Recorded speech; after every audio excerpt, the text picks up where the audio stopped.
When I say marketing, most of you probably think, well, brochures, websites, stuff like that. In fact, it's everything that has to do with the product. From the very beginning, if I was in the marketing department of a major company, say Procter & Gamble or Disney, I would start out with a market review to find out what's actually needed out there.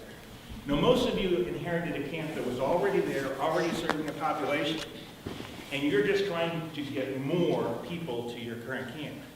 Do you have any idea how many people are out there at all? What are they looking at? Many people in the last couple of days, they say, you know, what should I be doing with my camp? And some of my first questions are, well, what's your competition? Oh, we don't have any. And I'll start saying, well, what about the church camp? Well, we got a lot of those. And what about this? And what about the schools? Oh, well, it turns out all of us have lots of competition. And the number one competition is just staying home, which is pretty attractive. Or for kids, it's just hanging out with their friends or just playing Nintendo. It turns out Nintendo is just about as much fun as going to camp when we rate fun. So there's got to be something more to it than that. So we do this. Hopefully, we can go ask some deeper questions to find out, is there a need out there that's not being met? Because if what we're just trying to do is convince people to come to our camp instead of going to somebody else's camp, that's really not a very honorable thing to do, is it? In fact, it's almost like thievery in some works. So it would be more important to find out, are there people that are going to other camps that aren't happy with what they're getting there?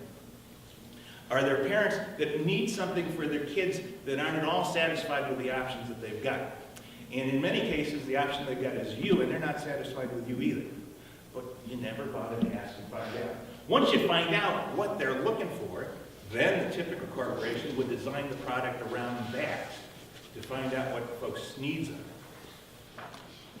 Some of us had a hard time last year. Some of us had a hard time the year before that. Most of us were doing pretty good the year before that.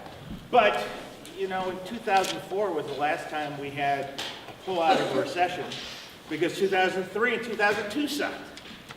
So what did you do, or what happened in your camp in 2004 that allowed you to start pulling out of it? 2010 is a replay of 2004.